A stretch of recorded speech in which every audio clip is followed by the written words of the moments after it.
Hello बच्चों, आप सभी का स्वागत है क्लास 9th के इस नए वीडियो के साथ news with aspirants YouTube channel पर। डियर स्टूडेंट, आज के इस वीडियो में हम 2024 की होने वाली 9th की परीक्षा के लिए लेके आए हैं सामाजिक विज्ञान यानी कि आप लोगों के सोशल साइंस विषय का सबसे महत्वपूर्ण इंपॉर्टेंट क्वेश्चन। जैसा कि आप सब जान रहे हैं प्यारे बच्चों कि आप लोगों की बोर्ड एग्जाम में 40 नंबर के ऑब्जेक्टिव सवाल पूछे जाएंगे। उन्हीं पर बेस्ड हम 40 ऑब्जेक्टिव सवालों का एक सेट लेके आए हैं जो आपकी बोर्ड परीक्षा के लिए बहुत ज़्यादा इंपॉर्टेंट है। निश्चित तौर पर यहाँ से 2024 की बोर्ड परीक्षा में सवाल देखने को मिलेंगे और कुछ इसी तरह से ही बोर्ड परीक्षा में भी आपके सवाल पूछे जाएंगे। तो चलिए वीडियो को शुरू करते हैं क्लास 9 सामाजिक विज्ञान के पहले सेट को। आइए देखते हैं इनके इंपॉर्टेंट प्रश्न को। प्यारे बच्चों, एक बार मैं आपको बता दूं कि आपकी बोर्ड परीक्षा में 40 ऑब्जेक्टिव प्रश्न पूछे जाएंगे प्रत्येक सब्जेक्ट से और 40 अंक के ही होंगे। ठीक है, एक प्रश्न के लिए आपको 1 अंक दिए जाएंगे और कोई भी नकारात्मक अंक नहीं काटा जाएगा। तो चलिए देखते हैं पहला प्रश्न। देखिए हमारे सामने है सही विकल्प का चुनाव करना है आपको। पहला हमारा प्रश्न है जर्मन संसद को क्या कहा जाता है। ऑप्शन है कांग्रेस, राइक्सटैग, संसद, नेशनल असेंबली। तो याद रखिएगा प्यारे बच्चों, जर्मन संसद को क्या कहा जाता है, तो इसका सही जवाब हो जाएगा राइक्सटैग। ठीक है, दूसरा हमारा प्रश्न है कई खेतों को मिलाकर की जाने वाली सामूहिक खेती को क्या कहते हैं। तो कई खेतों को मिलाकर की जाने वाली सामूहिक खेती को क्या कहते हैं, कम्यून कहते हैं। राइट आंसर ऑप्शन नंबर 1 हो जाएगा। तीसरा हमारा प्रश्न है कि फ्रांस की क्रांति कब हुई। ये बच्चा जान रहा है कि फ्रांस की क्रांति कब हुई। तो प्यारे बच्चों इसका सही जवाब हो जाएगा 14 जुलाई 1789 को फ्रांस की क्रांति हुई थी। ऑप्शन नंबर 3 इसका सही जवाब होगा। चौथा नंबर प्रश्न है लुई 16वां किस वंश का था। देखिए यहाँ पे पूछा जा रहा है लुई 16वां किस वंश का था। तो याद रखिएगा ऑप्शन में लुई भी दिया है तो आपको ये नहीं लगाना है। तो इसका सही जवाब हो जाएगा लुई 16वां जो था वो ब्रूबो वंश का था। कौन से वंश का प्यारे बच्चों, तो ब्रूबो वंश का था। ऑप्शन नंबर 4 का 1 नंबर सही हो जाएगा। ठीक है, अगला हमारा प्रश्न है 5वां नंबर, एडोल्फ हिटलर का जन्म कहाँ हुआ था। हिटलर का जो जन्म पूछा जा रहा है वो कहाँ हुआ था, ये है। तो प्यारे बच्चों याद रखिएगा हिटलर का जो जन्म हुआ था वो ऑस्ट्रिया में हुआ था। अगर आप हिस्ट्री की बुक को पढ़े होंगे तो आपको पता होगा कि हिटलर एक बहुत ही बड़ा रोल निभाया आपके हिस्ट्री में, बहुत ही बड़ा आपका चैप्टर है हिटलर को लेकर। तो इसका जो जन्म हुआ था वो ऑस्ट्रेलिया में हुआ था। अगला है नाजी पार्टी की स्थापना कब हुई थी। तो प्यारे बच्चों नाजी पार्टी की जो स्थापना हुई थी वो 1920 में हुई थी। कब हुई थी, 1920 में नाजी पार्टी की स्थापना 1920 में 1920 में हुई थी। लेकिन आपको यहाँ पे 1920 ऑप्शन में ही नहीं दिया गया, इसलिए आप इसके नज़दीक के ऑप्शन को लगाएंगे तो सही जवाब हो जाएगा 1921। हालांकि अगर करेक्ट डेट देंगे तो 1920 हो जाएगा, लेकिन अगर करेक्ट नहीं दे तो इसके लगभग 1921 आप लगा सकते हैं। ठीक है, अगला है 1 मील लंबी रेल की पटरी के लिए कितने स्लीपरों की आवश्यकता पड़ती थी। 1 मील लंबी रेल की जब पटरी बिछाई जाती थी तो कितने स्लीपरों की आवश्यकता पड़ती थी, यह प्रश्न है। तो सही जवाब हो जाएगा प्यारे बच्चों 1760 से लेकर 2000 तक। 1760 से लेकर 2000 स्लीपरों की आवश्यकता पड़ती है। ऑप्शन नंबर 3 इसका सही जवाब हो जाएगा। अगला प्रश्न है मध्य अमेरिका में झूम की खेती को क्या कहा जाता है। मध्य अमेरिका में झूम की खेती को क्या कहा जाता है। तो सही जवाब क्या हो जाएगा 8वें नंबर प्रश्न का। तो पहले बच्चों 8वें नंबर का प्रश्न क्या हो जाएगा, मिल्पा। मिल्पा कहा जाता है मध्य अमेरिका में। ठीक है, अगला जो हमारा प्रश्न है वो है कि वाइमर गणराज्य की स्थापना कब हुई। वाइमर गणराज्य की स्थापना कब हुई। तो सही जवाब हो जाएगा 9 नवंबर 1918 को। 9 नवंबर 1918 को वाइमर गणराज्य की स्थापना हुई थी।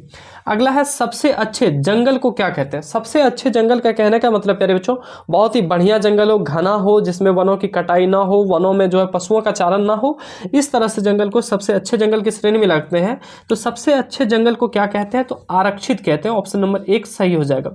अगला प्रश्न है 11वां नंबर, क्षेत्रफल की दृष्टि से भारत का विश्व में कौन सा स्थान है। तो क्षेत्रफल की दृष्टि से पूछा जा रहा है। तो आप जान रहे हैं कि क्षेत्रफल की दृष्टि से जो भारत है विश्व में कौन सा स्थान है, तो 7वां स्थान है। 7th स्टैंडर्ड है भारत का किस पे, क्षेत्रफल की दृष्टि से। हमारा यहाँ एक क्वेश्चन है आप लोगों के लिए, कमेंट सेक्शन में बताना है। मान के चलिए आपका HW है, होमवर्क है, जिसको आपको कमेंट सेक्शन में बताना है कि क्षेत्रफल की दृष्टि से तो भारत 7वां है, जनसंख्या की दृष्टि से, जनसंख्या की दृष्टि से भारत का जो है विश्व में कौन सा स्थान है, आपको कमेंट सेक्शन में बताना है। HW कमेंट सेक्शन में आपको लिखना है HW नंबर 1 का। ठीक है, HW क्वेश्चन नंबर 1 है, नंबर 1 का ऑप्शन तो नहीं है, इसमें बताना है कि कौन सा राज्य है। ठीक है, कौन सा देश है जनसंख्या की दृष्टि से। अगला है कि भारत में मानसून का आगमन निम्नलिखित में से लगभग कब होता है? तो भारत में जो है प्यारे बच्चों मानसून का आगमन जो है वो कब होता है? तो जून के प्रारंभ में। ऑप्शन नंबर 2 इसका सही हो जाएगा। हालांकि ऑप्शन यहाँ भी एक है, यहाँ भी एक है, लेकिन ये दूसरा नंबर ऑप्शन है। तो जून के प्रारंभ में ही भारत में जो है मानसून का आगमन हो जाता है। मानसून आते ही हमारे जो है चारों तरफ बादल छा जाते हैं, पानियां पड़ने लगती है, वर्षा होने लगती है और खेती भी वहीं से जाके कहीं ना कहीं शुरू हो जाता है। ठीक है, अगला प्रश्न है, निम्नलिखित नदियों में से कौन सी नदी भ्रंश घाटी से होकर बहती है? भ्रंश घाटी से होकर कौन सी नदी बहती है? तो इसका सही जवाब क्या हो जाएगा प्यारे बच्चों? इसका सही जवाब हो जाएगा कृष्णा। कृष्णा नदी जो है सॉरी, इसका जो सही जवाब हो जाएगा वो ताप्ती नदी हो जाएगा। ताप्ती नदी जो है प्यारे बच्चों, ताप्ती नदी जो है वो भ्रंश घाटी से होकर बहती है। ऑप्शन नंबर 4 हो जाएगा इसका सही जवाब। अगला है 14वां नंबर प्रश्न, गोवा के दक्षिण में स्थित पश्चिम तटीय पट्टी है। गोवा के दक्षिण में स्थित पश्चिम तटीय पट्टी को क्या कहा जाता है या कौन सा है? तो इसका सही जवाब हो जाएगा कन्नड़। कौन सा है जी प्यारे बच्चों? कन्नड़ है। ठीक है, विश्व में सबसे अधिक वर्षा कहाँ होती है ये पूछा जा रहा है। तो विश्व में प्यारे बच्चों सबसे अधिक वर्षा कहाँ होती है?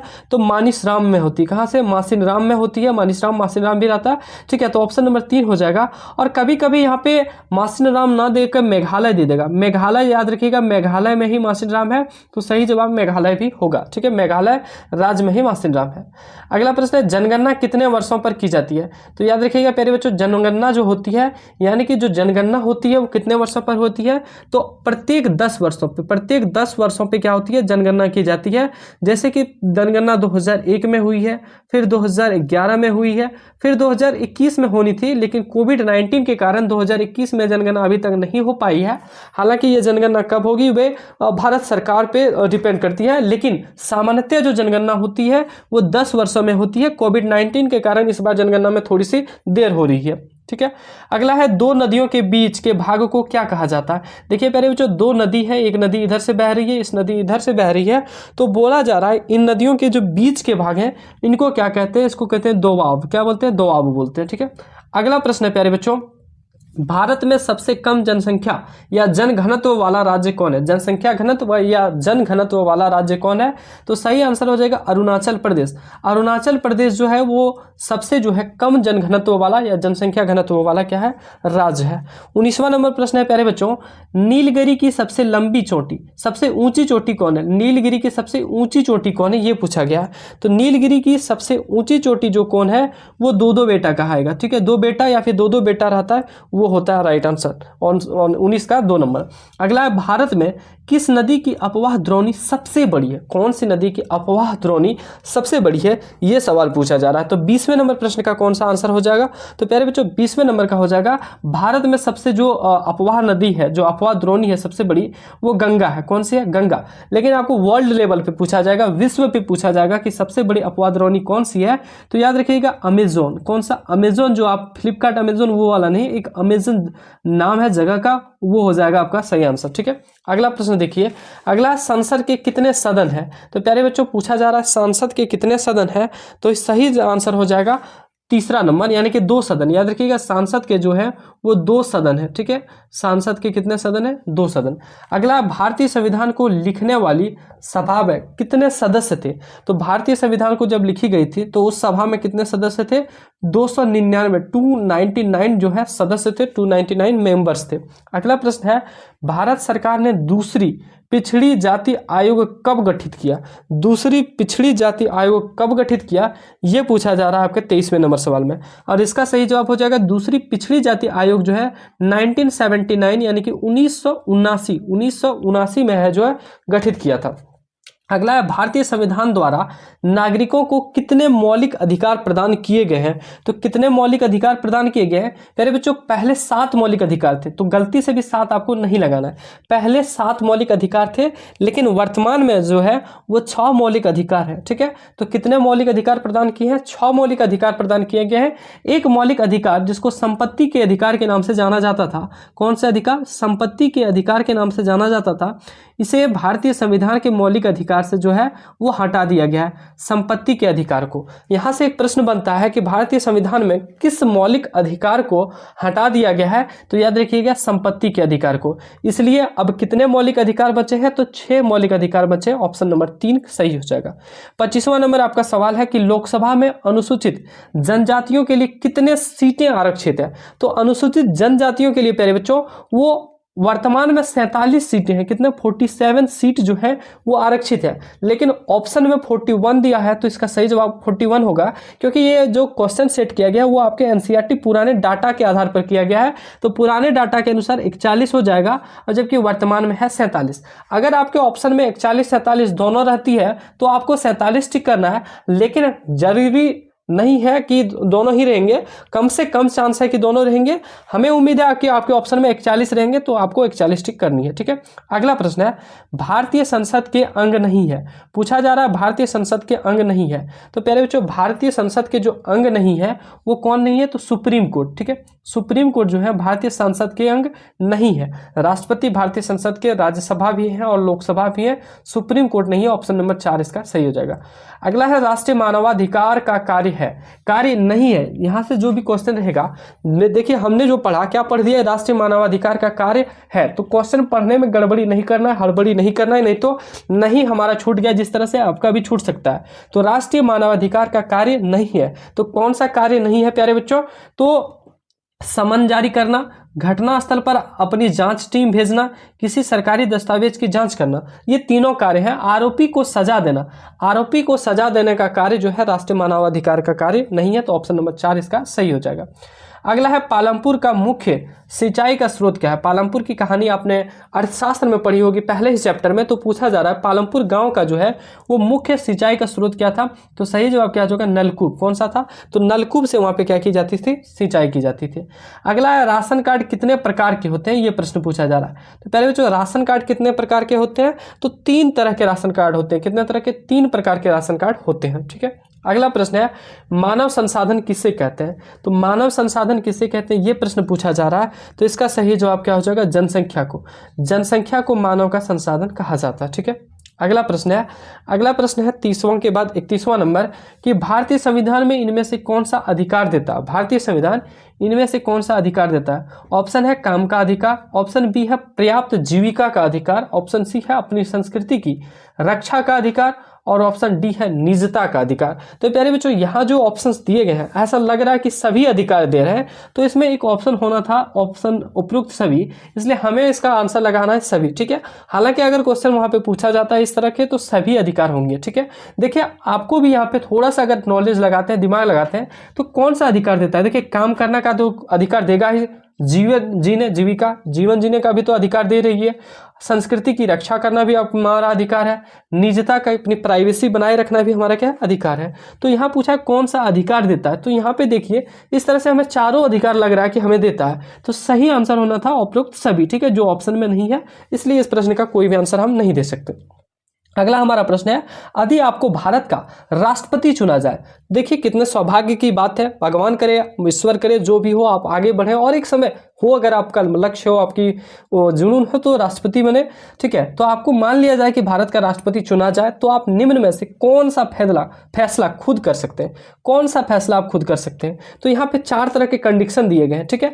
आपके अंडर में ही वो फैसला हो सकता है, ऐसा नहीं कि आप अभी सोच रहे हैं कि हम तो ये कर सकते हैं, नहीं, कुछ नियम है, कुछ कानून है, तो उसके अंडर में आप कौन सा फैसला ले सकते हैं, तो ये प्रश्न है। तो देखिए इसमें क्या दिया गया, अपनी पसंद के व्यक्ति को प्रधानमंत्री चुन सकते हैं। देखिए राष्ट्रपति तो अपनी पसंद के व्यक्ति को प्रधानमंत्री नहीं चुन सकते, क्यों, क्योंकि प्रधानमंत्री के लिए क्या होता है, सबसे पहले एमपी का चुनाव होता है, सांसद का चुनाव होता है, और सांसद जाके प्रधानमंत्री का चुनाव करते हैं, तो ये ऑप्शन तो नहीं होगा। दूसरा है लोकसभा में बहुमत वाले प्रधानमंत्री को उसके पद से हटा सकते हैं। देखिए कोई भी अगर बहुमत है तो उसको कैसे आप हटा सकते हैं बिना रीजन के, तो इसको भी आप नहीं कर सकते, ठीक है। अगला है दोनों सदनों द्वारा पारित विधेयक पर पुनर्विचार के लिए कह सकते हैं। हाँ, ये कह सकते हैं कि जो सदन द्वारा विधेयक पारित किए गए हैं उन पर पुनर्विचार के लिए राष्ट्रपति अनुमोदन कर सकता है और राष्ट्रपति कह सकते हैं, तो ये हमें सही लग रहा है। अगला है मंत्रिपरिषद में अपनी पसंद के नेताओं का चयन कर सकते हैं। नहीं जी, अब मंत्रिपरिषद में अपनी नेताओं का पसंद कैसे आप चयन कर सकते हैं? यहाँ जो जनता चुन के जाएगी वही तो मंत्री बनेंगे, तो ये तीनों ऑप्शन गलत है, तो तीसरा ऑप्शन क्या है आपका सही है। अगला प्रश्न देखिए 33वां नंबर, भूखमरी और आश्रय का न होना किसको दर्शाता है? भूखमरी प्यारे बच्चों यानी कि भूखे, जिसको मतलब कि खाना ना मिल रहा है, भूख के चलते मर रहा है, ठीक है, भोजन के बिना। और आश्रय, जिसके पास श्रय नहीं हो, जिसके पास रहने के लिए कुछ नहीं हो, न होना किसको दर्शाता है? तो प्यारे बच्चों आप ही बताइए किसको दर्शाता है? निर्धनता को दर्शाता है। भूखमरी है भैया, रहने के लिए घर नहीं है, तो क्या दर्शा रहा है? वो निर्धन है। अगला प्रश्न है, औजार, मशीन, भवन आदि को क्या कहते हैं? औजार, मशीन, भवन आदि को क्या कहते हैं? तो इसका सही जवाब क्या हो जाएगा 34 नंबर का? तो ये अस्थाई पूंजी, ये एक तरह का क्या है? अस्थाई पूंजी है, फिक्स्ड कैपिटल है, इसमें कोई भी बदलाव नहीं होता है। देखिए औजार जो है आपके घर में है, फिक्स है कि नहीं है? मशीन है, भवन है, ये सब क्या है? फिक्स्ड कैपिटल है। अगला है भूमि मापने की इकाई, मानक इकाई क्या है? तो भूमि मापने की मानक इकाई क्या है प्यारे बच्चों? तो इसका सही जवाब क्या हो जाएगा 35 नंबर का? वो देखिए प्यारे बच्चों, भूमि मापने की जो मानक इकाई है वो एक हेक्टेयर है। कौन सा? हेक्टेयर है। हालांकि कई आपको कोई गज बता देगा, कोई एकड़ बता देगा, कोई पैमाना बता देगा, लेकिन इसका जो मेन है वो हेक्टेयर है, मानक इकाई हेक्टेयर को आप कह सकते हैं। क्योंकि आप कहीं भी देखते होंगे तो भूमि आपको या तो एकड़ में पूछा जाता है या तो हेक्टेयर में, तो मेन आप यहाँ पे हेक्टेयर कह सकते हैं, ठीक है। अगला प्रश्न है 36 नंबर प्रश्न है, भारत वर्ष में 2011-12 में निर्धनता रेखा के नीचे के निर्धनों का अनुपात कितना था? निर्धनता रेखा के नीचे के निर्धनों का अनुपात कितना था 2011-12 में? तो इसका सही जवाब पूछा है, तो इसका सही जवाब क्या हो जाएगा मेरे बच्चों? तो इसका सही जवाब 21.9%। 21.9% जो है भारत में निर्धनता रेखा के नीचे था। हालांकि ये अनुपात और भी घटी होगी क्योंकि 2011-12 में ही जनगणना हुई है, अभी जनगणना नहीं हुई है। अगला प्रश्न है, भूमि के पश्चात उत्पादन का दूसरा आवश्यक कारक क्या है? देखिए उत्पादन के लिए 4 कारक जरूरी है, भूमि, श्रम, पूंजी और साहसी, ठीक है, ये 4 चीजें चाहिए। तो भूमि के पश्चात उत्पादन का दूसरा कारक कौन है? तो श्रम है, ठीक है। तो श्रम का होना जरूरी है। सबसे पहले भूमि होना जरूरी है, भूमि के बाद श्रम का होना जरूरी है, श्रम के बाद पूंजी का होना जरूरी है और साहसी का होना जरूरी है। तो भूमि के बाद दूसरा कौन है? तो श्रम है। अगला प्रश्न है प्यारे बच्चों, स्वतंत्रता के बाद किस क्षेत्र में आत्मनिर्भर होना भारत का लक्ष्य रहा? तो स्वतंत्रता के बाद किस क्षेत्र में आत्मनिर्भर होना भारत का लक्ष्य रहा? तो खाद्यान्न के क्षेत्र में, ताकि भोजन जो है सभी व्यक्तियों को मिल सके। अगला प्रश्न है, उच्च न्यायालय या सर्वोच्च न्यायालय द्वारा सरकार को जारी किया गया एक औपचारिक लिखित आदेश कौन क्या कहलाता है? तो रीट कहलाता है। ऑप्शन नंबर 2 हो जाएगा इसका सही आंसर। अगला और अंतिम प्रश्न है प्यारे बच्चों, इस सेट का जो आपके सोशल साइंस सेट है उनका अंतिम प्रश्न है, क्योंकि इसी तरह से एजेटिक बोर्ड एग्जाम में भी आपके प्रश्न पूछे जाएंगे, तो उसी के आधार पर ये सेट है। मोतीलाल नेहरू ने और कांग्रेस के 8 अन्य नेताओं ने पहली बार भारत का एक संविधान कब लिखा था? मोतीलाल नेहरू ने और कांग्रेस के 8 अन्य नेताओं ने पहली बार भारत का एक संविधान लिखा था, वो कब लिखा था? तो सही जवाब हो जाएगा 1928, 1928 में एक संविधान इनके द्वारा लिखा गया था। ऑप्शन नंबर 1 सही हो जाएगा। प्यारे बच्चों आज की इस वीडियो में हम यहीं एंड करेंगे, लेकिन उससे पहले आपके लिए जो प्रश्न हमने HW के लिए दिए थे, होमवर्क के पहले प्रश्न का आपको आंसर कमेंट सेक्शन में बताना है और दूसरे प्रश्न का भी आंसर बताना है। दूसरा प्रश्न हमारा है कि भारत कब आज़ाद हुआ था? भारत कब आज़ाद हुआ था? भारत कब आज़ाद हुआ था? ये हमारा दूसरा प्रश्न है। और पहला प्रश्न हमने ये पूछा था, क्या पूछा था, जो आपको कमेंट सेक्शन में बताना है। प्यारे बच्चों आज के इस वीडियो को यहीं एंड करते हैं, लेकिन उससे पहले हम आपको छोटी सी जानकारी दे दें कि अगर आप इस यूट्यूब चैनल पर पहली बार आए हैं, चैनल को सब्सक्राइब नहीं किए हैं, तो जरूर चैनल को सब्सक्राइब कर लीजिए, क्योंकि आने वाले समय में हम 9th की कई वीडियो लाएंगे जो आपकी बोर्ड परीक्षा के लिए हेल्पफुल रहेंगे। और निश्चित तौर पर अगर आप इस प्रश्नों को पढ़ते हैं, ऑब्जेक्टिव प्रश्नों को बार बार प्रैक्टिस करते हैं, तो बोर्ड परीक्षा में आपको कोई भी दिक्कत नहीं होने वाला है। प्यारे बच्चों वीडियो अच्छी लगी तो वीडियो को लाइक कीजिए, दोस्तों में अपने जितने भी दोस्त हैं, रिलेटिव है, सभी में शेयर कर दीजिए ताकि उनको भी इनका बेनिफिट मिल सके। और जुड़े रहिए हमारे साथ इस यूट्यूब चैनल न्यूज़ विद एस्पोरियस में। मिलते हैं नेक्स्ट वीडियो में आप सबों के बीच, तब तक के लिए धन्यवाद।